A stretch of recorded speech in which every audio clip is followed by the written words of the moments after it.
అనుదినము ప్రకటించు సువార్తను అన్యజనులలో, ప్రతిదినము చాటించు శ్రీ యేసును సకల జనులలో. అనుదినము ప్రకటించు సువార్తను అన్యజనులలో, ప్రతిదినము చాటించు శ్రీ యేసును సకల జనులలో.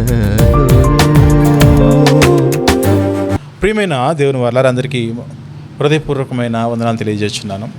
చరిత్రలో దేవుని నిబంధనలు అనే ఈ శీర్షికలో మనము ఈరోజు 9వ భాగంలోనికి మనం ప్రవేశించి ఉన్నాం. ప్రియులారా, దేవుని నిబంధనలు అనేది మీకు ప్రారంభంలో చెప్పాను. ఇది చిన్న మెసేజ్ కాదు, చాలా పెద్దగా ఉంటుందని. దానిలో భాగంగానే ఆదాము మొదలుకొని, నోహ గారు మొదలుకొని, అబ్రహాం గారు మొదలుకొని ఆయా భక్తులతో దేవుడు చేసిన నిబంధనలు మనం మాట్లాడుకున్నాం, దావీదు గారితో సహా.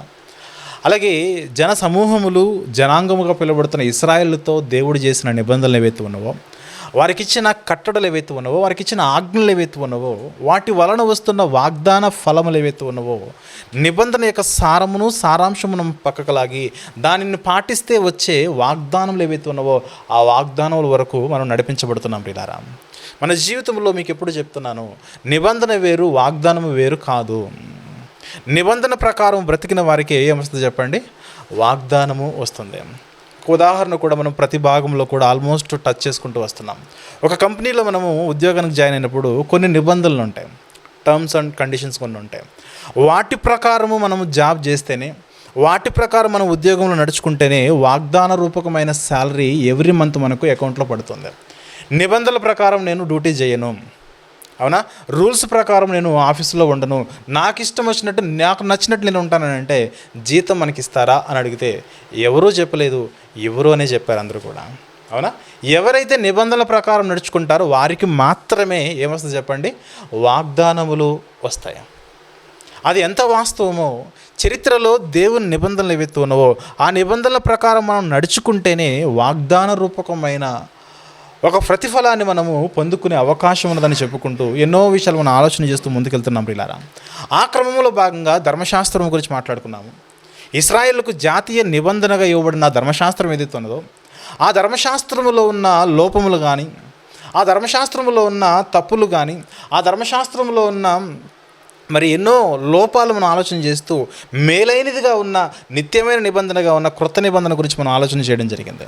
ఆ క్రొత్త నిబంధన కేవలం నిత్యమైనది మాత్రమే కాదు, కానీ అది శ్రేష్టమైన నిబంధన అని తెలియజేయడం జరిగింది. పిల్లారా, గత 8 భాగాలలో.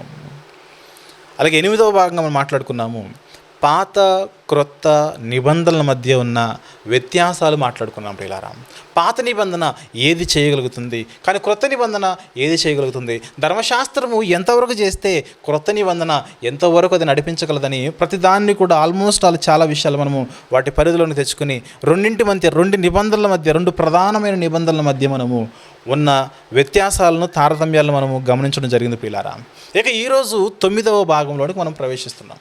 చరిత్రలో దేవుని నిబంధనలోనే ఈ మెయిన్ టైటిల్లో, ఈ సందేశంలో ఈరోజు ఒక సబ్ టైటిల్గా చరిత్రలో దేవుని నిబంధనలని మెయిన్ టైటిల్లో ఒక సబ్ టైటిల్గా ఒక చిన్న విషయాన్ని మనం ఆలోచన చేసే ప్రయత్నం చేద్దాం. పిల్లరా, మీకు పాత క్రొత్త నిబంధనల మధ్య ఉన్న వ్యత్యాసాలు అది ఏదవుతుందో వాటిలో పాత నిబంధనల గురించి మాట్లాడుతూ, ధర్మశాస్త్రం గురించి మాట్లాడుతూ, ధర్మశాస్త్రము పాపమును కంప్లీట్గా అది తొడవలేదని మీకు చెప్పాను. ప్రియులారా, సంపూర్ణమైన క్షమాపణను ధర్మశాస్త్రము కలగజేయలేదు. ఎందుకంటే పాపం అంటే ఏమిటో చూపిస్తుందే కానీ ఆ పాపాన్ని ధర్మశాస్త్రము కడగలేకపోతున్నదే.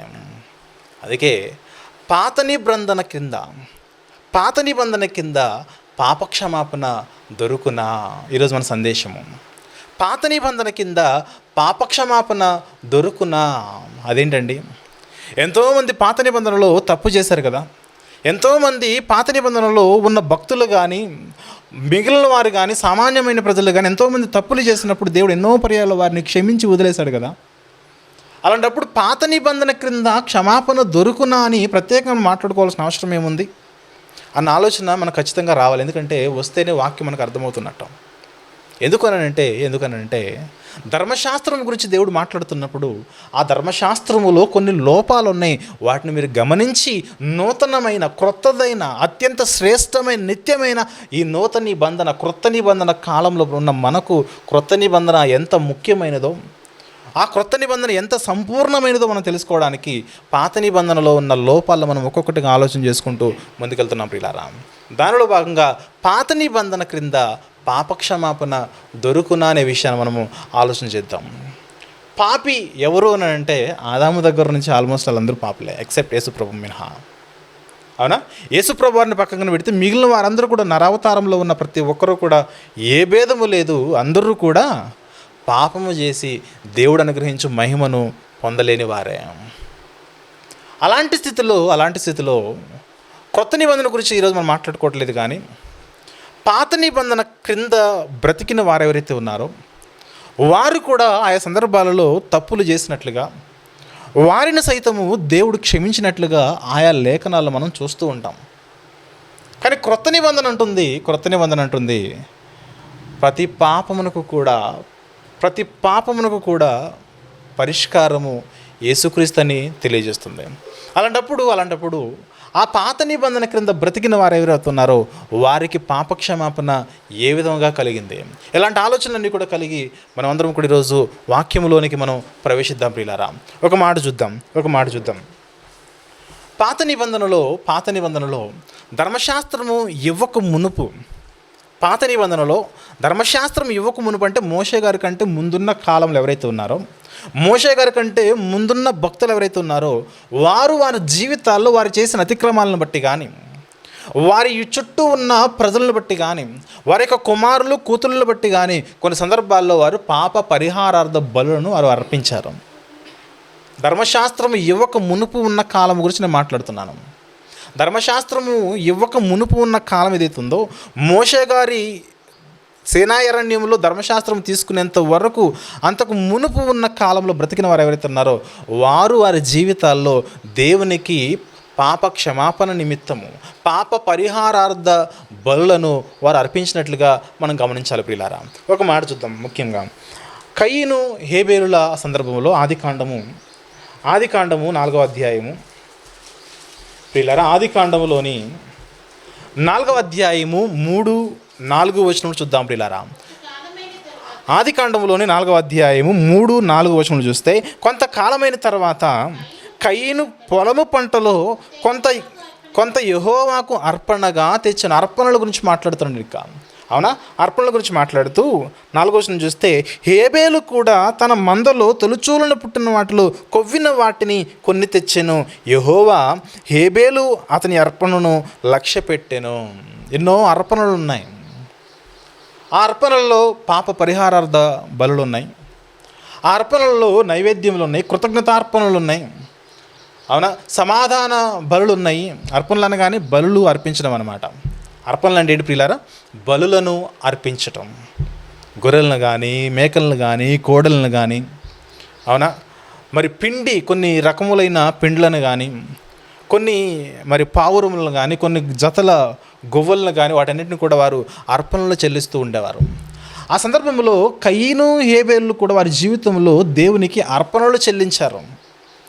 కయీనేమో తన పంట పొలములోని తీసుకొచ్చాడు, హేబేలు గారేమో తన మందలోని తొలిచూరు పిల్లలను తీసుకొచ్చి దేవునికి బలిగా అర్పణనిచ్చాడు. అయితే కయీను అర్పణ ఏదైతే ఉందో అది కృతజ్ఞతార్పణ, దేవుడు కోరలేదు. హేబేలు గారు చేసిన అర్పణ ఏదైతే ఉందో అది పాప పరిహారార్థ అర్పణ, కానీ అప్పటికీ దేవుడు కోరలేదు. దేవుడు కోరకపోయినా హేబేలు గారు ఒకటి గమనించాడు, నేను పాపిని అని గమనించి హేబేలు గారు గమనించి పాప పరిహారార్థ బలిని ఆయన దేవునికి అర్పించినట్లుగా మనం గమనిస్తున్నాం పిల్లలు. అందుకే పాపినని తాను గ్రహించి అర్పించిన ఆ బలి ఏదైతుందో ఆ బలి అక్కడ అంగీకరింపబడింది. నేను గొప్పోడిని, నేను మంచోడిని, కృతజ్ఞత చెల్లిస్తే చాలని కృతజ్ఞతార్పణ అర్పించాడు.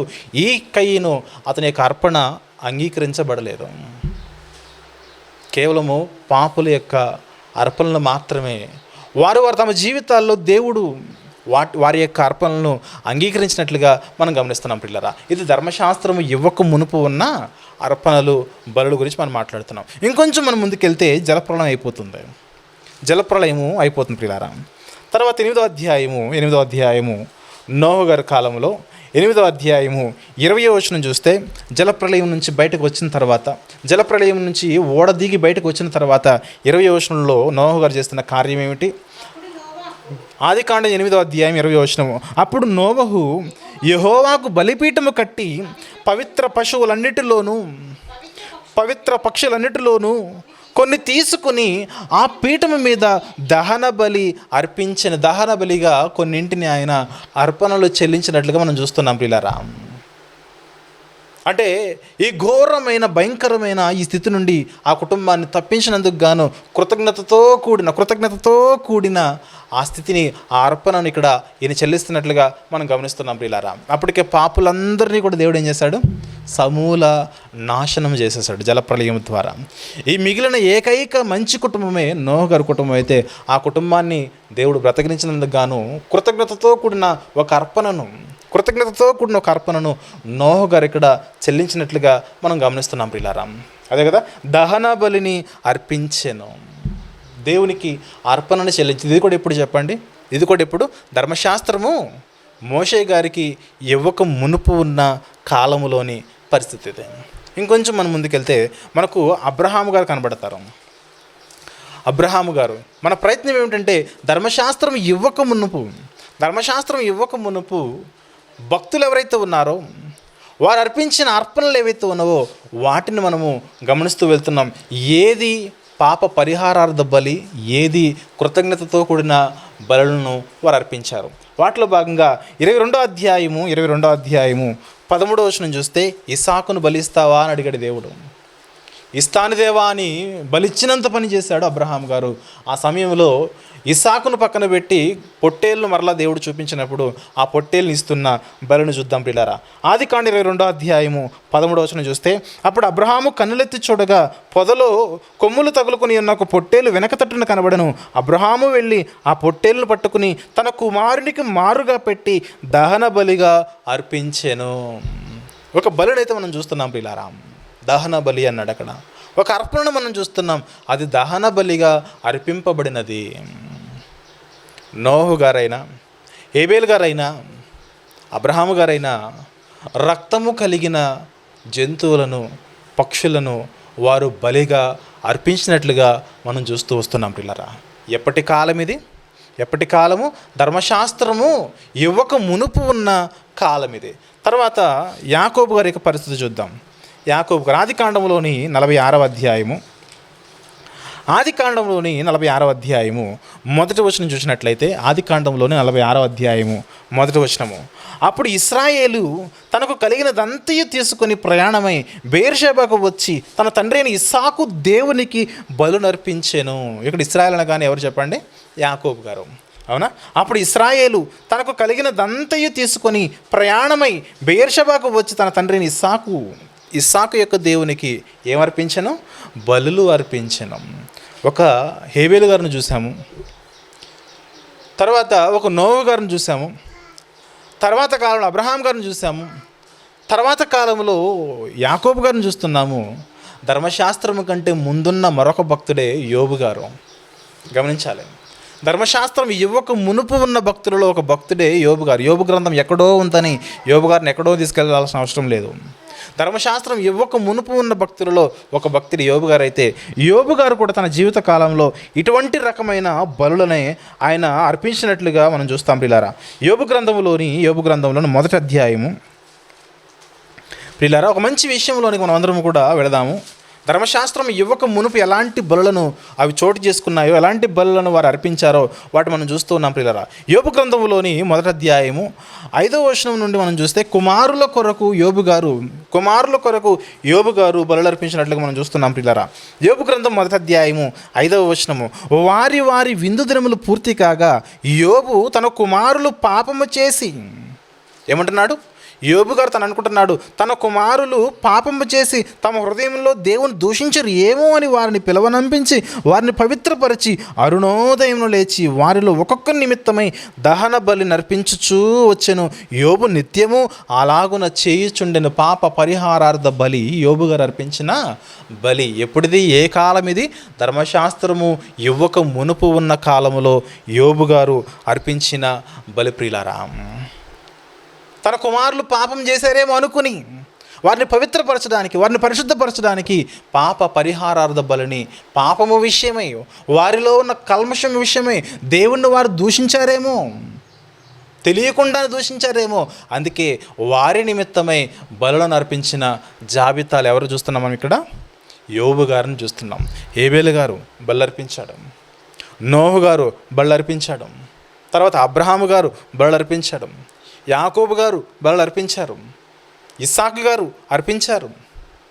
తర్వాత ధర్మశాస్త్రము కంటే ముందున్న వారిలో ఒక ప్రాముఖ్యమైన భక్తుడిగా యోబు గారు కనబడుతున్నారు. యోబు గారు సైతము కుమారుల కొరకు వారి యొక్క పాపముల నిమిత్తమై బలు అర్పించిన వారిగా యోబు గారిని మనం చూస్తున్నాం. పిల్లారా, ఇది ధర్మశాస్త్రము ఇవ్వక మునుపు ఉన్న పరిస్థితి. క్షమించబడ్డారా? ఇప్పుడు ఏ భేదము లేదు, అందరూ కూడా పాపము చేసి దేవుడు అనుగ్రహించి మహిమను పొందలేకపోతున్నారు. ఒక మాటలో చెప్పాలంటే తమ జీవితాల్లో భక్తులైన వారు కూడా వారి జీవితాలు ఏదో ఒక సమయంలో ఏదో ఒక పరిస్థితుల్లో వారు కూడా తప్పులు చేసిన వారే, పాపాలు చేసిన వారే.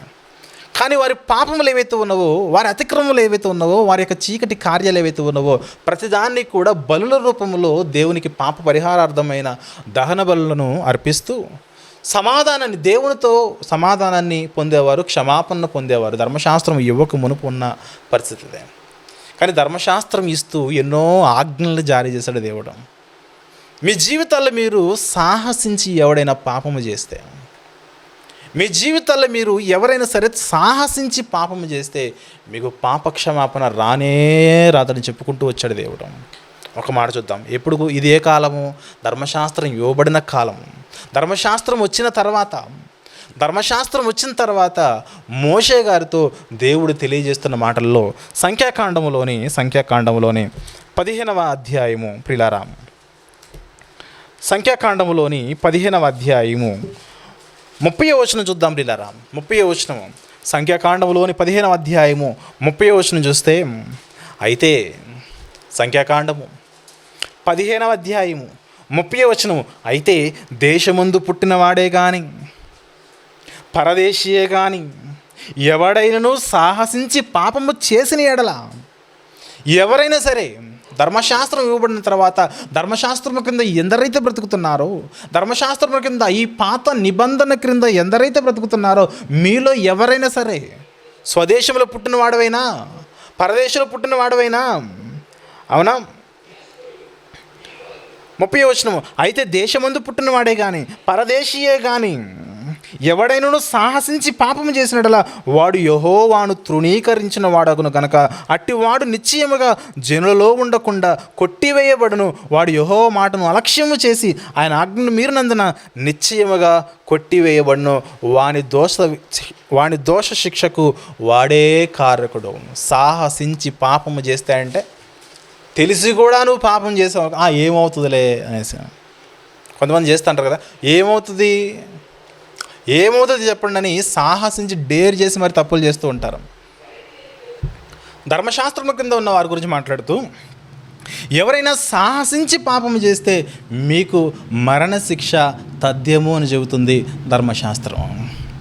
హెబ్రీ పత్రికలో ఒక మాట చూస్తే, హెబ్రీ పత్రికలోని 10వ అధ్యాయము, హెబ్రీలకు రాసిన పత్రిక 10వ అధ్యాయము 28వ వచనం చూస్తున్నట్లే ప్రియులారా, హెబ్రీ పత్రిక 10వ అధ్యాయము 28వ వచనం చూస్తున్నాం. 28వ వచనం, ఎవడైనను మోషే చెప్పబడిన ధర్మశాస్త్రమును నిరాకరించిన ఎడల 2-3 సాక్షుల మాట మీద కనికరింపకుండా వాడిని చంపించుదురు. ఇది రూల్, ఇది చట్టం, ఇది నిబంధన. పాత నిబంధన క్రింద ధర్మశాస్త్రం కింద ఎందరైతే ఉన్నారో వారికి ఇవ్వబడిన నిబంధన ఏమిటంటే, ఎవరైనా సరే సాహసించి పాపము చేస్తే ఆ పాపాన్ని 2-3 కనుక వారి సాక్ష్యముగా వారు చెబితే, అవును ఈ వ్యక్తి తప్పు చేశాడని ముగ్గురు చెబితే చాలు అతనికి ఏమిటట, మరణశిక్ష. వారిని చంపించాలి, వారిని ఖచ్చితంగా జనములలో ఉండకుండా వారిని నిర్మూలన చేయాలని చెబుతుంది ధర్మశాస్త్రముగా ఉన్న పాత నిబంధన కలిగిన చట్టం అదే. సంఖ్యాకాండము 15వ అధ్యాయంలోనే, క్షమించండి 35వ అధ్యాయంలో ఒక మాట చూద్దాం ప్రియులారా. సంఖ్యాకాండములోని 35వ అధ్యాయము, సంఖ్యాకాండములోని 35వ అధ్యాయము 30వ వచనం చూస్తే ఇవన్నీ కూడా ధర్మశాస్త్రం ఇవ్వబడిన తర్వాత సాహసించి పాపము చేస్తే వారికి కలిగే పరిస్థితుల గురించి మనం మాట్లాడుతున్నాం ప్రియులారా. సంఖ్యాకాండంలోని 35వ అధ్యాయము 30వ వచనం చూద్దాం. 31 వచనం చూస్తే, ఎవడైనను ఒకరిని చావగొట్టిన యెడల సాక్షుల నోటి మాట వలన ఆ నరహంతకునికి మరణశిక్ష విధింపవలెను. ధర్మశాస్త్రం చెబుతున్నది. నువ్వు తెలిసి కూడా తప్పు చేస్తే, నువ్వు తెలిసి కూడా పాపము చేస్తే, ఆ పాపాన్ని 2-3 సాక్షులు గనక వారిని నిర్ధారణ చేస్తే నీకు మరణశిక్ష విధింపబడుతుంది. ఇదేమిటి చెప్పండి? ధర్మశాస్త్రము కింద ఉన్న తీర్పులు ప్రియులారా. ఇవన్నీ కూడా ధర్మశాస్త్రము కింద ఉన్న తీర్పులు ఇవి. వాటి గురించి మాట్లాడుతూ, ఎవడైనను ఒకరిని చావగొట్టిన యెడల సాక్షుల నోటి మాట వలన ఆ నరహంతకునికి మరణశిక్ష విధింపవలను. ఒక సాక్షి మాట మీదనే ఎవరికి మరణశిక్ష విధింపకూడదు. చావదగిన నరహంతకుని ప్రాణము కొరకు మీరు విమోచన ధనమును అంగీకరింపక నిశ్చయముగా వానికి మరణశిక్ష విధించవలెను. ధర్మశాస్త్రం చెబుతుంది, ఎవడైనా సరే తెలిసి తప్పు చేస్తే వారిని ఏం చేయాలి?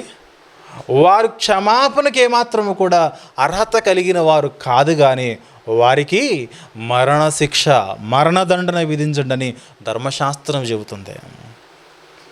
మోషే చట్టము చెబుతున్నది, మోషే ద్వారా ఇవ్వబడిన దేవుని నిబంధన చెబుతున్నది. ఎవడైనా తెలిసి తప్పు చేస్తే, సాహసించి తప్పు చేస్తే వారికి మరణశిక్షణ.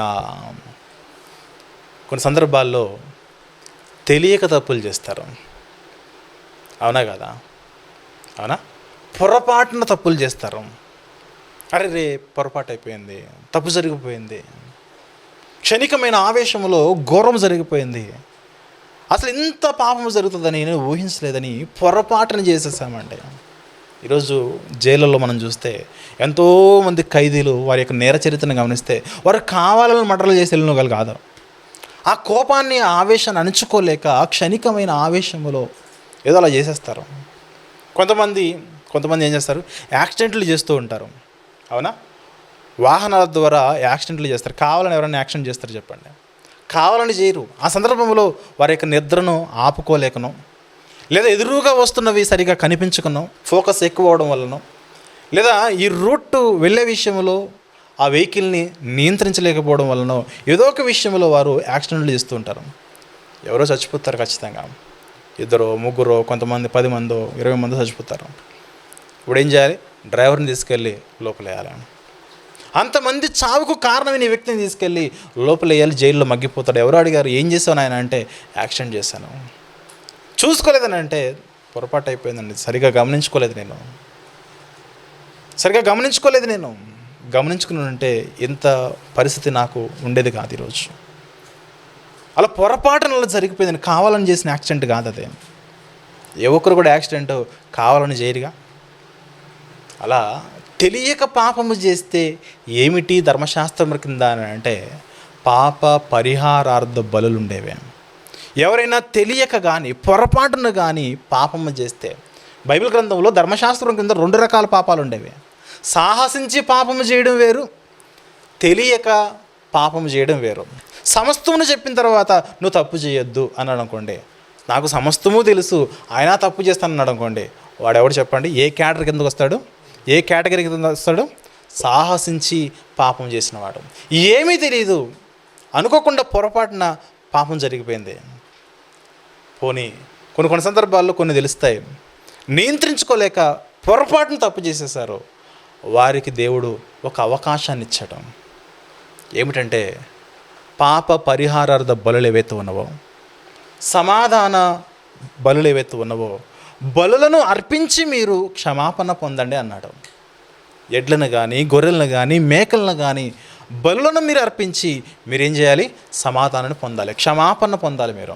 దాని గురించి లేవియాకాండంలో దేవుడు మాట్లాడుతూ, లేవియాకాండంలోని 4వ అధ్యాయము ప్రియులారా, లేవియాకాండంలోని 4వ అధ్యాయము మొదటి వచనం చూద్దాం ప్రియులారా. మొదటి వచనము లేవియాకాండంలోని 4వ అధ్యాయం మొదటి వచనం చూస్తే, మరియు యెహోవా మోషేకు ఇలాగూ ఆజ్ఞాపించును, మోషేకు ఇలాగూ సెలవిచ్చును, నీవు ఇశ్రాయేలుతో ఇట్లనము. ఏమనాలి అని అంటే, యెహోవా ఆజ్ఞలన్నిటిలో దేని విషయమైనను ఎవరైనను పొరపాటున దేని విషయంలోనైనా ఎవరైనా పొరపాటున చెయ్యరాని కార్యములు చేసి పాపి అయిన ఎడల ఎట్లనగా, దేవుడిచ్చిన ఆజ్ఞల విషయంలో మీరి తెలియక పొరపాటున ఆయన ఆజ్ఞలన్నిటిలో దేని విషయమైనను ఎవరైనను పొరపాటును చెయ్యరాని కార్యములు చేసి పాపి అయిన ఎడల ఎట్లనగా, ప్రజలు అపరాధులగునట్లు అభిషిక్తుడైన యాజకుడు పాపము చేసినడల తాను చేసిన పాపమునకై నిర్దోషమైన కోడెదూడను యెహోవాకు పాప పరిహారార్థ బలిగా అర్పించవలెను. ఎలా అర్పించాలో కింద ప్రొసీజర్ ఇస్తాడనమాట. బలి జరుగుతూ ఉండగా బలి యొక్క పాప పరిహారార్థ బలి ఎలాంటి ప్రొసీజర్లో, ఎలాంటి ప్రక్రియలో అది జరగాలని కిందంతా కూడా ప్రొసీజర్ ఇచ్చుకుంటూ వస్తాడు. కానీ ఒక మాట గమనించాలి, ఎవడైనా సరే తెలియక పొరపాటున పాపం చేస్తే క్షమించబడే అవకాశమును ధర్మశాస్త్రం వారికి కలిగజేసింది. తెలియక పాపం చేసావా, పొరపాటున తప్పిదం చేసావా, బలి అర్పించు, మరలా శుద్ధుడవు కమ్ము. అదే మాట్లాడుతూ 13వ వచనం చూద్దాం ప్రియులారా. 13వ వచనము 4వ అధ్యాయం లేవియాకాండము 13వ వచనము, ఇశ్రాయేలు సమాజం అంతయు పొరపాటున ఏ తప్పిదము చేసి యెహోవా ఆజ్ఞలన్నిటిలో దేనినైనా మీరు చెయ్యరాని పని చేసి అపరాధులైన ఎడల వారు ఆజ్ఞకు విరోధముగా చేసిన ఆ పాపమును తమకు తెలియబడినప్పుడు, మీరు ఈ తప్పు చేశారని వారికి తెలిసినప్పుడు, ఆజ్ఞను బట్టి ఇదిగో ఈ తప్పు మీరు చేయకూడదు కానీ చేశారని వారికి తెలిసినప్పుడు వారు ఏం చేయాలనంటే, సంఘము పాప పరిహారార్థ బలిగా ఒక కోడెదూడను అర్పించి ప్రత్యక్షపు గుడార యొక్క ద్వారమునకు దాన్ని తీసుకొని పోవాలను. యాజకుడు వారికి బదులుగా వారు ఏం చేస్తారు? పాప ప్రాయచిత్తము కొరకు, వారి పాపానికి ప్రాయచిత్తముగా ఆ కోడెలను, ఎద్దులను, మేకలను, గొర్రెలను బలులుగా అర్పిస్తారు ప్రియరా. ఇది ధర్మశాస్త్రము చెబుతున్న కట్టడలు ప్రియులారా. ఒక వ్యక్తి తెలియక పొరపాటున తప్పిదము చేస్తే వారికి ఎలాంటి పనులు వారు చేసి వారు పాపముల నుంచి వారు బయటపడాలి అని చెబుతుంది. ఇలా చేస్తే చెప్పండి, మనిషి ఏం చేస్తాడు? తెలివైనడు కదా, తప్పు చేయడము తెలియ చేశానండి. ఇప్పుడు ఎక్కడికి వెళ్ళాలి? యాజకుడి దగ్గరికి వెళ్ళాలి. యాజకుడి దగ్గరికి వెళ్ళి ఏం చేయాలి? ఒక గొర్రెనో మేకనో యాజకుడి దగ్గర ఇవ్వాలి. యాజకుడు ఏం చేస్తాడు? ఈ వ్యక్తి కోసము దాన్ని బలి అర్పించిన తర్వాత మరలా ఇంటికి వస్తాడు. మరలా కొన్ని రోజులకి మరలా తప్పు చేస్తాడు. తెలియజేశానండి. దేవుని ధర్మశాస్త్రం ఇశ్రాయేలు ఎలా ఉపయోగించుకున్నారంటే ఇలాగే ఉపయోగించుకున్నారు. తప్పు చేయడము, బలి ఇవ్వడము, మరలా ఇంటికి రావడము, మరలా తప్పు చేయడము, బలి ఇవ్వడము, మరలా ఇంటికి రావడం, ఇదే వారి జీవితాల్లో రొటీన్గా జరిగిపోతుంది. కానీ నిజమైన సంపూర్ణమైన క్షమాపణ వారి జీవితాలకు కలగలేకున్నది పిల్లారా. అందుకే పాత నిబంధన క్రింద పాపక్షమాపణ దొరుకుతుందా అంటే తాత్కాలికమైన ఉపశమనం ఏదో దొరుకుతుంది, కానీ తాత్కాలికమైన క్షమాపణ ఏదో దొరుకుతుంది, కానీ సంపూర్ణమైన క్షమాపణ అనేది పాత నిబంధన క్రింద, ధర్మశాస్త్రం క్రింద ఉన్నవారు ఎవరైతే ఉన్నారో వారికి సంపూర్ణమైన క్షమాపణ వారికి లభించట్లేదు. సంపూర్ణమైన క్షమాపణ వారికి దొరకట్లేదు. మోషే గారు ప్రజల యొక్క పాపము గురించి దేవునితో అడుగుతాడు, దేవా ఈ ప్రజలు పాపము చేశారు ప్రభువా, వారిని క్షమించవా అంటే దేవుడు చెప్తాడు క్షమిస్తాను అంటాడు. ఒకసారి చూద్దాం పిల్లరా, సంఖ్యాకాండంలోనే 14వ అధ్యాయము, సంఖ్యాకాండంలోని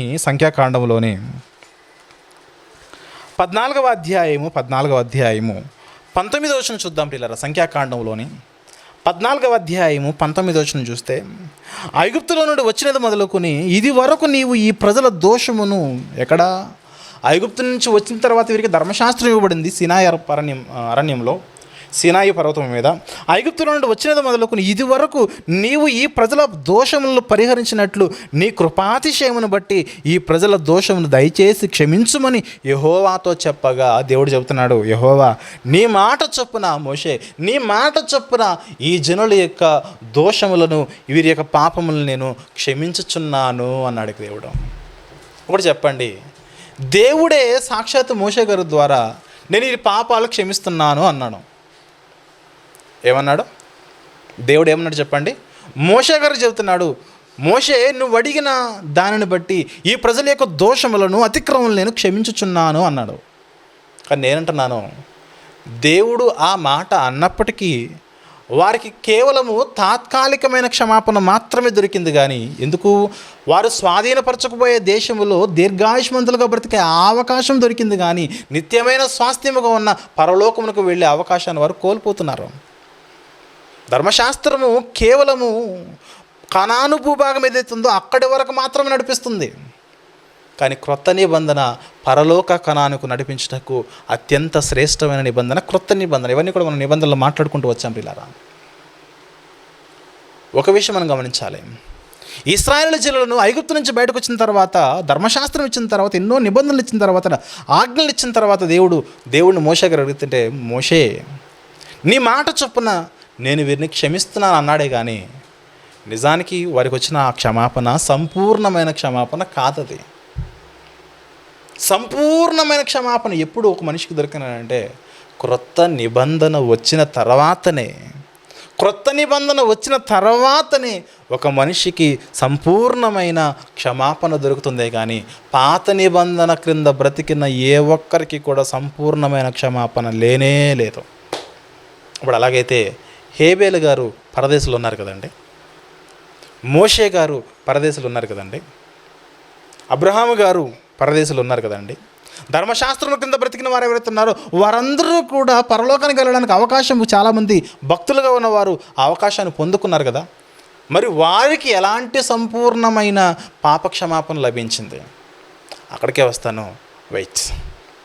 ఇప్పుడు మోషే గారు దేవుడిని అడిగితే దేవుడు నేను క్షమిస్తున్నాను అన్నాడు ఒక మాటగా. మోషే నీ మాట కాదని లేక నేను క్షమిస్తున్నాను అన్నాడు. Very good. క్షమించకపోతే ఏమవుతుంది చెప్పండి? దేవుడే కనుక క్షమించకపోతే ఏమవుతుంది చెప్పండి? ఆన్ ద స్పాట్, ఆ గడియలోనే వారు మరణాన్ని రుచి చూడాలి. దేవుడు అప్పుడు క్షమించాడు కాబట్టి కొద్ది కాలం అలా వారు బ్రతికారు. దేవుడు అప్పుడు క్షమాపణ కలగజేశాడు కాబట్టి, క్షమాపణ ఇచ్చాడు కాబట్టి కొద్ది కాలం అలా వారు కంటిన్యూ అయ్యారు. మరణం వరకు అయి ఉండొచ్చు, మరణానికంటే ముందే మరలా దేవుని యొక్క ఉగ్రతను వారు గైకొని మరలా వారు పోయి ఉండొచ్చు. దావీదు గారు తన జీవితంలో తప్పు చేశాడు, ఊరియా భార్య విషయంలో, బత్షెబ విషయంలో. అప్పుడు వెంటనే ప్రవక్త అయిన నాతాను గారు వచ్చి, దావీదు నువ్వు తప్పు చేసావని చెప్పగానే దేవునికి దావీదు గారు సరెండర్ అయిపోతాడు. అయ్యో ఘోరమైన పాపం నేను చేశాను, భయంకరమైన పశ్చాత్తాపం కలిగి దేవుణ్ణి అడుగుతాడు, దేవా ఒక్క అవకాశం ఇవ్వు దేవా, ఇక ఎన్నటికీ కూడా తప్పు చేయకుండా పాపం చేయకుండా నీ సన్నిధిలో నీ కొరకు నేను వర్ధిల్లుతాను, నిన్ను గొప్పగా ఆరాధించేవానికి ఒక భక్తునిగా నేను తయారవుతానని ఎంతో గొప్ప ప్రార్థన చేస్తాడు దావీదు గారు. తప్పు చేసిన తర్వాత ఆ ప్రార్థనను ఆలకించిన దేవుడు మరలా నాతాన్ను పంపించి, ప్రవక్త నాతాన్ని పంపించి, దావీదు నీ పాపం ఏదైతుందో ఆ పాపం దేవుడు క్షమించాడు, పరిహరించాడు. ఆ మాట చూద్దాం ఒకసారి. సమూయేలు రెండవ గ్రంథములో ప్రియులారా 12వ అధ్యాయము, సమూయేలు 2వ గ్రంథములోని 12వ అధ్యాయము 13వ వచనం చూసినట్లయితే ప్రియులారా, సమూయేలు 2వ గ్రంథము 12వ అధ్యాయము 13వ వచనం చూస్తే, నేను పాపము చేస్తునని దావీదు నాతానుతో అనగా, ఏమన్నాడు దావీదు గారు? ఏమన్నారు? తన జీవితంలో నేను పాపం చేస్తానని దావీదు గుర్తించి దేవుణ్ణి గోజాడి దగ్గరకు వచ్చిన ప్రవక్తతో చెబుతున్నాడు, నేను పాపము చేస్తున్నానని దావీదు నాతానుతో అనగా, నాతాను అంటున్నాడు, నీవు చావకుంటున్నట్లు యెహోవా నీ పాపమును పరిహరించెను. పాపాన్ని క్షమించకుండా దేవుడు అలానే కంటిన్యూ అయితే ఏం చెప్పండి? దావీదు గారు చచ్చిపోయేవాడు. నువ్వు చచ్చిపోకుండా దేవుడు నీ పాపాన్ని క్షమించాడు. కానీ దావీదు నీకు సంపూర్ణమైన క్షమాపణ కలగలేదు దావీదు. ఊరియా భార్య విషయంలో బత్షెబా విషయంలో తప్పు చేసిన దావీదుని దేవుడు క్షమించాడనంటే అక్కడ సంపూర్ణమైన పాప క్షమాపణ ఏం లభించలేదు దావీదుకి. జస్ట్ అలా ఒక అవకాశం ఇచ్చాడంతే. చంపకుండా దేవుడు ఆగాడు. ఎందుకంటే భక్తుడైన దావీదు చేసిన ప్రాయశ్చిత్తార్థమైన ఆ ప్రాయశ్చిత్తంతో కూడిన కన్నీటి ప్రార్థన యొక్క విలువదే. దావీదు గారి గురించి మాట్లాడుతున్నాం ప్రియులారా. దావీదు గారి గురించి చావకుండా దేవుడు వదిలేసి అతని యొక్క పాపమునకు పరిహారముగా ఏమన్నాడు అక్కడ? నీ పాపమును దేవుడు పరిహరించెను. తాత్కాలికమైన ఉపశమనం అంతే. ఎందుకంటే దేవుడు తనకున్న ఓర్పు వలన ప్రతిదాన్ని కూడా ఆయన ఓర్చుకుంటూ వస్తున్నాడు. సొలొమోను గారితో దేవుడు చెప్తాడు. ఒక మాట చూద్దాం. సొలొమోను గారితో దేవుడు చెప్పిన మాట. దినవృత్తాంతముల ప్రియులారా 2వ గ్రంథము 7వ అధ్యాయము 14వ వచనం చూసినట్లయితే దినవృత్తాంతముల 2వ గ్రంథము 7వ అధ్యాయము 14వ వచనం చూస్తున్నాం ప్రియులారా. నా పేరు పెట్టబడిన నా జనులు తమ్మును తాము తగ్గించుకొని ప్రార్థన చేసి నన్ను వెదికి తమ చెడు మార్గములు విడిచిన యెడల ఆకాశము నుండి నేను వారి ప్రార్థనలు విని వారి పాపమును క్షమించి వారి దేశమును స్వస్థపరచుదును. క్షమిస్తానంటున్నాడు ఇక్కడ. మీరు మీ పాపములను వదిలిపెట్టి నన్ను వెదికి నా మార్గములు మీ చెడు మార్గములు విడిచి నా మార్గములోనికి మీరు వస్తే వారి పాపములు నేను క్షమించి వారి దేశమును నేను స్వస్థపరచుదును. దేవుడు క్షమిస్తే వారికి బ్రతుకుతారు, జీవం వస్తుంది. కానీ ధర్మశాస్త్రము క్రింద ఉన్న క్షమాపణ ఏదైతే ఉందో ఆ క్షమాపణ వలన నీవు పరలోకానికి వెళ్ళలేవు. Note this point. ధర్మశాస్త్రం వలన వచ్చిన పాప క్షమాపణ ఏదైతే ఉందో ఆ పాప క్షమాపణ నిన్ను పరమునకు నడిపించలేదు. ఎందుకనంటే దేవుని యొక్క అనాది సంకల్పము నుండి వస్తున్న ఒక కార్యము చరిత్రలో భవిష్యత్తులో అది జరగబోతున్నది. ఏమిటంటే హేబేలు గారి పాపమునకైనా, దావీదు గారి పాపమునకైనా, సొలొమోను గారి పాపమునకైనా, భక్తులు కానీ భక్తిహీనులు కానీ ఎందరైతే పాపము చేశారో ప్రతి ఒక్కరి పాపము నుండి వారిని విడిపించేది ఎడ్ల యొక్క రక్తము కాదు, మేకల యొక్క రక్తము కాదు, కానీ ఒక అమూల్యమైన అత్యంత శ్రేష్టమైన ఒక రక్తము వారి పాపముల నుండి సంపూర్ణమైన క్షమాపణ కలగజేయాలి. అది ఎవరి రక్తము? యేసుప్రభు వారి యొక్క రక్తము. దాని గురించి పౌలు గారు మాట్లాడుతూ రోమీయులకు రాసిన పత్రిక 3వ అధ్యాయంలో ప్రియులారా, రోమీయులకు రాసిన పత్రిక 3వ అధ్యాయము 25వ వచనం చూద్దాం ప్రియులారా. రోమపత్రిక 3వ అధ్యాయము 25వ వచనం చూస్తే పూర్వము చేయబడిన పాపములను ఏమన్నాడు? పూర్వము చేయబడిన పాపములను దేవుడు తన ఓరిమ వలన ఉపేక్షించినందున. ఏమిటా పదజాలము? దేవుడు తన కలిగి ఉన్న ఓర్పు వలన ఉపేక్షించినందున ఆయన తన నీతిని కనపరచవలనని యేసుక్రీస్తు రక్తమునందలి విశ్వాసము ద్వారా ఆయనను కరుణాధారముగా బయలుపరచెను. పూర్వము నుండి చేయబడిన పాపాలు ఏవైతే ఉన్నావో ఆ పాపాలన్నింటినీ కూడా దేవుడు భరిస్తూ వస్తున్నాడు. తనకున్న ఓపికను బట్టి ఉపేక్షిస్తూ వస్తున్నాడే. కానీ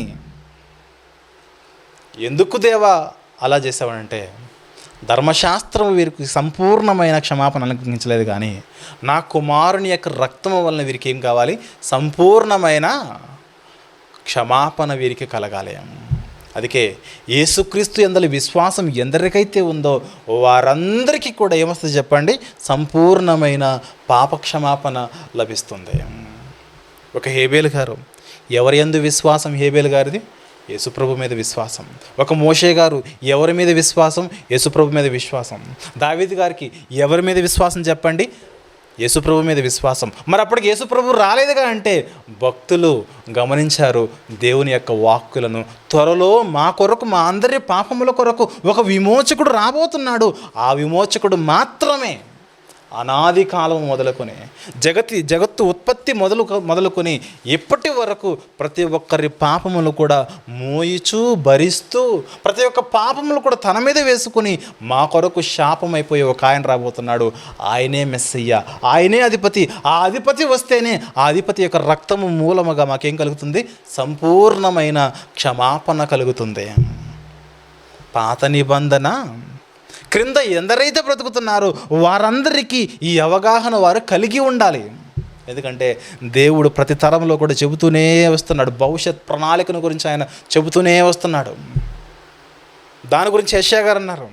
యెషయా గ్రంథం 53వ అధ్యాయంలో యెషయా గ్రంథం 53వ అధ్యాయంలో యేసుప్రభు వారి యొక్క మరణం గురించి మాట్లాడుతూ యెషయా గ్రంథం 53లో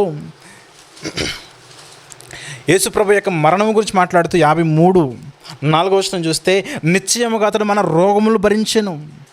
యెషయా గ్రంథం 53:4లో నిశ్చయముగా అతడు మన రోగములు భరించెను, మన వ్యసనములు వహించెను. అయినను మెత్తబడిన వాడుగాను, దేవుని వలన బాధింపబడిన వానిగాను, శ్రమనందున వానిగాను మనం అతన్ని ఎంచితిమి. మన అతిక్రమములను బట్టి అతడు గాయపరచబడెను, మన దోషములను బట్టి నలగగొట్టబడెను. భవిష్యత్తుని ముందే చూపిస్తున్నాడు యెషయా గారి ద్వారా. ఆయా కాలాల్లో ఉన్న ప్రవక్తల ద్వారా భవిష్యత్ సంకల్పం ఏదైతుందో ఆ భవిష్యత్ సంకల్పం యొక్క యావత్తును కూడా దేవుడు వారికి బయలుపరుస్తూనే ఉన్నాడు. నాయనలారా, మీరు తప్పు చేసినట్టునే యాజకుని దగ్గరికి వెళ్తున్నారు, గొర్రెని తీసుకెళ్తున్నారు, మేకను తీసుకెళ్తున్నారు, కోడిని తీసుకెళ్తున్నారు, బలుర్పిస్తున్నారు, కానీ మీ జీవితాలు ఏ రోజు కూడా ఒక పరిపూర్ణమైన మార్పు మీలో రావట్లేదు. అందుకే ఒక ఆయన రాబోతున్నాడు. అనాది కాలం మొదలుకొని, హేబేలు మొదలుకొని, కయ్యను మొదలుకొని ఎందరైతే పాపులు ఉన్నారో ఆ పాపులకు సంపూర్ణమైన క్షమాపణ రావాలంటే ఎవరి రక్తము కావాలి? యేసుక్రీస్తు రక్తము కావాలి. అందుకే హెబ్రీ పత్రికలో ఒక మాట చూద్దాం పిల్లరా. చాలా క్లియర్గా బైబిల్ మనకు తెలియజేస్తున్న మాటలు చూద్దాం. హెబ్రీ పత్రిక 9వ అధ్యాయము, హెబ్రీలకు రాసిన పత్రిక 9వ అధ్యాయము 15వ వచనం చూద్దాం పిల్లరా. 9వ అధ్యాయము 15వ వచనము, ఈ హేతువు చేత మొదటి నిబంధన కాలములో జరిగిన అపరాధముల నుండి, ఎంత క్లియర్గా చెబుతున్నాడు చూడండి వాక్యము గురించి మాట్లాడుతూ పాత నిబంధన కింద ఎందరైతే బ్రతికారో వారందరి యొక్క పాపం యొక్క క్షమాపణ గురించి మాట్లాడుతూ మొదటి నిబంధన కాలములో జరిగిన అపరాధముల నుండి విమోచనము కలుగుటకై ఆయన మరణము పొందాడు. యేసుప్రభు ఎందుకు మరణం పొందాడు చెప్పండి? ఏ కాలము వారి కొరకు మరణం పొందాడు చెప్పండి? కేవలం మన కోసం మాత్రమేనా? పోనీ 2000 సంవత్సరాల కోసం మాత్రమేనా? ఈరోజు చాలామంది అదే అంటారు. యేసుప్రభు అనే ఆయన నిన్న మొన్నటి వాడు.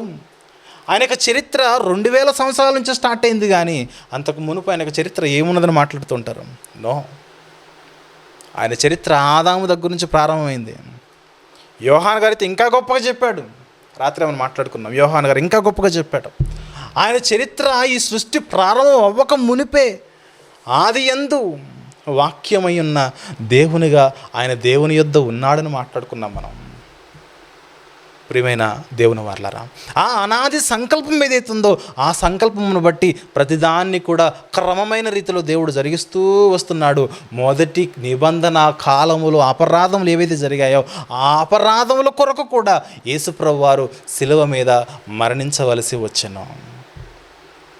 అప్పటి వరకేనా మన కొరకు? లేదా అంటే మన కొరకు కూడా, సమస్తమైన కాలంలో కొరకు, సర్వలోకములో ఉన్న వారి కొరకు యేసుప్రభు వారి యొక్క బలి జరిగినదన్న వాస్తవాన్ని మనం గమనించాలి అని మాట్లాడుతూ 15వ వచనంలో, ఈ హేతువు చేత మొదటి నిబంధన కాలంలో జరిగిన అపరాధం నుండి విమోచనము కలుగుటకై ఆయన మరణము పొందినందున పిలువబడిన వారు నిత్యమైన స్వాస్థ్యమును గూర్చి వాగ్దానమును పొంది నిమిత్తము ఆయన క్రొత్త నిబంధనకు మధ్యవర్తి అయి ఉన్నాడు.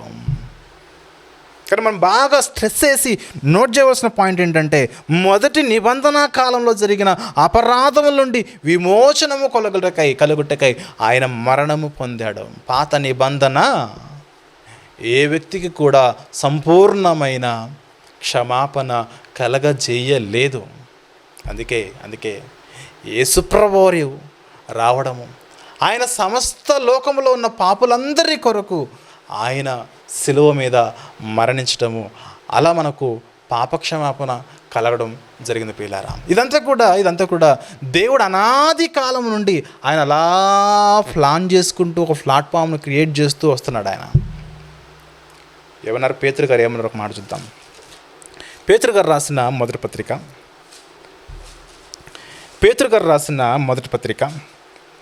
మొదటి అధ్యాయము 18వ వచనం చూస్తే, పేతురు గారు రాసిన మొదటి పత్రిక మొదటి అధ్యాయము 18వ వచనము, పితృపారంపర్యమైన మీ వ్యర్థ ప్రవర్తనను విడిచిపెట్టినట్లుగా వెండి బంగారముల వంటి క్షయ వస్తువుల చేత మీరు విమోచింపబడలేదు కానీ, మీరు దేనివల్ల మీ పాపాలను మీకు క్షమించబడ్డాయని అంటే వెండి బట్టి కాదు, బంగారమును బట్టి కాదు, కానీ అమూల్యమైన రక్తము చేత, అనగా నిర్దోషమును నిష్కలంకమును గొర్రెపిల్ల వంటి క్రీస్తు రక్తము చేత విమోచింపబడుతురని మీరు ఎరుగుదురు కదా.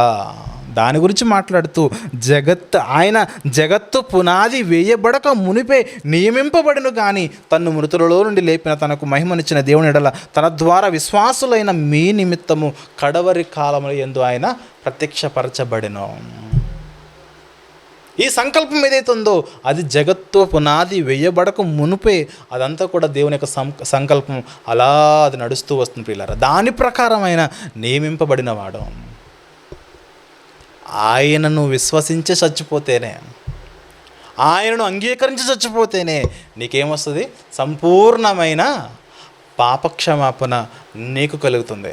అలా కాదు, నేను పాత నిబంధన క్రింద బ్రతికాను, పాత నిబంధన క్రింద మాత్రమే నేను బ్రతుకుతాను, ఆ నిబంధన కాలంలో ఉన్నాను కాబట్టి యేసుక్రీస్తు అంటే నాకు ఎవరో తెలియదు అన్నావు అనుకో, నీకేమి లేదు చెప్పండి, సంపూర్ణమైన క్షమాపణ నీకు కలగదు. ఎందుకంటే ధర్మశాస్త్రములో జరిగిన నిబంధనలు ఏవైతే ఉన్నావో, ఆ నిబంధనల ప్రకారం చోటు చేసుకున్న బలులు ఏవైతే ఉన్నావో, ఆ బలులలో ఏటి రక్తము ఒలికింపబడింది? పాప పరిహారార్థ బలైన, దహన బలైన, సమాధాన బలైన ఆ బలులలో ఎడ్ల ఎక్కియు, గొర్రెల ఎక్కియు, మేకల ఎక్కియు రక్తము చిలికింపబడింది. కానీ ఆ వాటి రక్తము మనిషి యొక్క పాపాన్ని తీసివేయుట అసాధ్యము అన్నది బైబిల్. చూద్దామా? హెబ్రీ పత్రిక 10వ అధ్యాయంలో హెబ్రీలకు రాసిన పత్రిక 10వ అధ్యాయము 4వ వచనం చూస్తే, హెబ్రీలకు రాసిన పత్రిక 10వ అధ్యాయము 4వ వచనం చూస్తే, ఏలయనగా ఎడ్ల ఎక్కియు మేకల ఎక్కియు రక్తము పాపములు తీసివేయుట అసాధ్యము. మరి పాత నిబంధనలో జరిగింది ఏంటంటే ఎడ్లే చచ్చిపోయాయి. పాత నిబంధనలో జరిగింది ఏంటంటే మేకలే చచ్చిపోయాయి. పాత నిబంధన క్రింద ఏం జరిగిందని అంటే ఇవే చచ్చిపోయాయి, జంతువులు చచ్చిపోయాయి, పక్షులు చచ్చిపోయాయి. కానీ మనుషులు ఏమాత్రం కూడా మార్పు రాలేదు. ఆ మార్పు వచ్చిన తాత్కాలికమైన మార్పే కానీ శాశ్వతమైన మార్పు కాదు. అందుకే ఆ నిబంధన క్రింద ఉన్న ఎవరైతే ఉన్నారో వారికి సంపూర్ణమైన పాపక్షమాపణ దొరకదు. అందుకే ఎవరైనా సరే క్రొత్త నిబంధన కిందకు వచ్చి క్రీస్తును అంగీకరించి క్రీస్తునందలి విశ్వాసము ద్వారా మాత్రమే వారు రక్షణలోనికి వచ్చి అలా వారు పాపక్షమాపణ పొందాలి. ఆ పాపక్షమాపణ నూతనముగా ఇవ్వబడిన నిబంధన వలన ఏర్పడిన పాపక్షమాపణ. దాని గురించే 10వ అధ్యాయంలో హెబ్రీ పత్రిక 19వ వచనం చూస్తే, 10వ అధ్యాయం హెబ్రీ పత్రిక 19వ వచనం చూస్తే, సహోదరులారా యేసు మన కొరకు ప్రతిష్ఠించిన మార్గమున, అనగా నూతనమైనదియు జీవము గలదియు ఆయన శరీరమును తెర ద్వారా ఏర్పరచబడినదియు అయిన మార్గమున ఆయన రక్తము వలన పరిశుద్ధ స్థలమునందు ప్రవేశించుటకు మనకు ధైర్యము కలిగినది గనక, దేవుని ఇంటిపైన మనకు గొప్ప యాజకుడున్నాడు గనకను మనసాక్షికి కల్మషము తోచకుండాట్లు ప్రోక్షింపబడిన హృదయములు కలవారమును, నిర్మలమైన ఉదకంతో స్నానము చేసిన శరీరము కలవారమై ఉండి విశ్వాస విషయములో సంపూర్ణ నిశ్చయత మనకు కలిగింది. ఎందుకంటే యేసు ప్రభు వచ్చాడు, సిలువలో మరణించి మనందరి కొరకు ఆయన ఏమయ్యాడు? బలిగా అర్పించబడ్డాడు. ఆ రక్తము మాత్రమే ఆ రక్తము మాత్రమే సంపూర్ణమైన క్షమాపణ కలగజేయను కానీ పాత నిబంధన క్రింద ఉన్న ఏ నియమము కూడా ఒక వ్యక్తిని సంపూర్ణమైన పాప క్షమాపణ అది కలగజేయలేదు. ఎప్పుడు మనిషి కలుగుతుంది? యేసు ప్రభువుని అంగీకరిస్తేనే, యేసు ప్రభువుని తెలుసుకుంటేనే, ఆయన యందు విశ్వాసం ఉంచితేనే ఒక వ్యక్తికి సంపూర్ణమైన పాప క్షమాపణ లభిస్తుంది. అది ఏ కాలం వారికి అంటే ప్రతి కాలము వారికి, ఏ లోకంలో ఉన్న వారికంటే సర్వలోకములో ఉన్న వారికి. ఆయన మాత్రమే ప్రతి పాపము నుండి ప్రతి మనిషిని కనికరించి విడిపించి రక్షించువాడు, క్షమించువాడు ఆయన రక్తం వల్ల అది సాధ్యమవుతుంది. చివరికి ఒక మాట చూద్దాం. యోహాను గారి మొదటి పత్రిక, యోహాను గారు రాసిన మొదటి పత్రిక 2వ అధ్యాయము 2వ వచనం చూస్తే, యోహాను గారు రాసిన మొదటి పత్రిక 2వ అధ్యాయము 2వ వచనం చూద్దాం. ఆయనే, ఎవరాయన? యేసుక్రీస్తు అనే ఆయనే మన పాపములకు శాంతికరమై ఉన్నాడు. మన పాపములకు మాత్రమే కాదు, ఈరోజు చదువుతున్న మన పాపములు మాత్రమే కాదు, యోహాను గారు చెబుతున్న ఆ కాలానికి మాత్రమే కాదు కానీ, మన పాపములకు మాత్రమే కాదు కానీ సర్వలోకమునకు శాంతికరమై ఉన్నాడు ఆయన. సర్వలోకమునకు అంటే సకలమైన కాలములు ఎందరైతే ఉన్నారో వారందరికీ కూడా సంపూర్ణమైన పాపక్షమాపణ కలగాలంటే, నేను ధర్మశాస్త్రం క్రింద ఉంటాను, నాకు పాపక్షమాపణ వస్తుంది అన్నావు అనుకో, నిన్ను మించిన అవిధేయుడు ఇంకెవరో ఉండరు. పాత నిబంధన సంపూర్ణమైన పాపక్షమాపణ ఎన్నటికీ కూడా అది కలగజేయట్లేదు. ఆ పాత నిబంధన ఎవరి యొద్దకు నడిపిస్తుంది? క్రీస్తునొద్దకు నడిపించుటకు పాత నిబంధన ఒక బాల శిక్షకుడు వలె అది పనిచేసింది. దాని ప్రకారం నడిచి క్రీస్తు దగ్గరకు రావాలి. ఎందుకంటే క్రీస్తే నీకు సంపూర్ణమైన పాపక్షమాపణ కలగజేయవాడు కాబట్టి. అంతేకాదు, నేను యూదుణ్ణి, నేను ఇశ్రాయేలు దేశంలో ఉంటున్నాను, లేదా నాకు పాత నిబంధన అంటే బాగా ఇష్టము, ధర్మశాస్త్రం అంటే నీ ఇష్టము, ధర్మశాస్త్రం ప్రకారం బ్రతుకుతాను అంటే నీ జీవితంలో నీకు పాపక్షమాపణ, సంపూర్ణమైన పాపక్షమాపణ నీకు రాదు. తాత్కాలికమైన పాపక్షమాపణ వస్తుంది. ఆ తాత్కాలికమైన పాపక్షమాపణ ఏదైతే ఉందో అది ఈ లోకంలో నిన్ను బ్రతకజేయనిస్తుందే కానీ పరలోకమునకు అది నడిపించలేదు. మరి సంపూర్ణమైన పాపక్షమాపణ ఎలా వస్తుందంటే క్రీస్తు యొక్క రక్తము ద్వారా కడిగి, ఎడ్ల యొక్క రక్తము కానీ, గొర్రెల యొక్క రక్తము కానీ, మేకల యొక్క రక్తము కానీ నా పాపములు విమోచించలేదని ఎరిగి, నా పాపములు కడిగేది, నన్ను పరలోకమునకు చేర్చేది, సంపూర్ణమైన పాపక్షమాపణ ఇచ్చేది కేవలం యేసుక్రీస్తు యొక్క రక్తం మాత్రమే విశ్వసించి ఆయన యందు మనం నడిపింపబడితే అప్పుడు మనము మరి దేవుని సన్నిధికి చేరగలం ప్రియులారా. అప్పుడు మాత్రమే మనకు సంపూర్ణమైన పాపక్షమాపణ మనకు లభిస్తుంది. అలా కాకుండా ధర్మశాస్త్రం క్రిందే ఉంటాను, పాత నిబంధన క్రిందే ఉంటానంటే సంపూర్ణమైన పాపక్షమాపణ మనకు దొరకదు ప్రియులారా. పాత నిబంధన క్రింద పాపక్షమాపణ దొరుకునా అంటే దొరుకుతుంది, అది తాత్కాలికం. ఎందుకంటే దేవుడు తన ఓర్మ వల్ల నిన్ను ఉపేక్షిస్తున్నాడే కానీ, నువ్వు చచ్చిపోకుండా కాపాడుతుండే కానీ నిజానికి నీకు సంపూర్ణమైన పాపక్షమాపణ దొరకట్లేదు. సంపూర్ణమైన పాపక్షమాపణ రావాలంటే క్రొత్త నిబంధన అంగీకరించాలి. ఆ నిబంధన ప్రకారము నువ్వు ఒప్పుకోవాలి. యేసుప్రభు వారు మాత్రమే నా పాపముల కొరకు మరణించాడని అంగీకరించి ఆ మార్గంలో నువ్వు ప్రయాణం చేసి అత్యంత శ్రేష్టమైన ఈ క్రొత్త నిబంధన క్రింద నువ్వు బ్రతికితే అప్పుడు నీకు వస్తుంది సంపూర్ణమైన పాపక్షమాపణ మనం పొందుకున్న వారమై పరలోకమునకు చేరే అవకాశము దేవుడు మనకిచ్చాడు. కాబట్టి ధర్మశాస్త్రం ఎప్పటికీ కూడా మనుషుల యొక్క పాపాలను కడగలేదు, కేవలం చూపిస్తుంది అంతే. ఇదిగో నీలో ఈ పాపం ఉంది. కానీ కడిగేది మాత్రము క్రొత్త నిబంధనే. నిన్ను మార్చేది, నిన్ను పరమునకు చేర్చేది, నిన్ను నడిపించేది, సంపూర్ణమైన క్షమాపణ కలగజేసేది క్రొత్త నిబంధన. ఆ క్రొత్త నిబంధన క్రిందకు మనం రావాలి, దానిలోనే మనం ఉండాలి. ఈరోజు కూడా చాలామంది సంఘాలు మనం చూస్తే ఇంకా పాత నిబంధనలో ఉన్న ఏవేవో ఆచారాలు పాటిస్తూనే ఉంటారు. ఆ ఆచారాలు కానీ, ఆ నిబంధనలు కానీ ఇంకా చేస్తూనే ఉంటారు. చాలా పండుగలు అవన్నీ కూడా వారు ఆచరిస్తూనే ఉంటారు. ఆ బలులు ఏవైతే ఉన్నావో ఆ బలులు అర్పిస్తూనే ఉంటారు. ప్రేయర్ పెట్టుకోవడము, ఏం కోయడము, మేకను కొయ్యాలి, పాస్టర్ గారు కొంచెం ఇవ్వాలి, మిగిలిన వాళ్ళందరూ కూడా భోజనాలు పెట్టాలి. పాత నిబంధన ఆచారాలు ప్రియులారు ఇవన్నీ కూడా. ప్రేయర్ పెట్టుకుంటున్నాము, మేకను కోస్తున్నాము అంటే ఏంటి, దానివల్ల ఉపయోగం ఏంటి చెప్పండి. పాత నిబంధన ఆచారాలు చేయడం కాదు మనం. క్రొత్త నిబంధన మనందరి కొరకు సిలువలో బలి అయిన యేసు వారి యొక్క రక్తము మాత్రమే మనలను పవిత్రులుగా చెయ్యను. ఆ రక్తమే సంపూర్ణమైన పాపక్షమాపణ మనకు కలగజేయను ప్రియులారా. అలా మనం విశ్వసించి క్రొత్త నిబంధన ద్వారా ప్రభు దగ్గరకు మనం చేరదాం. Thank you very much.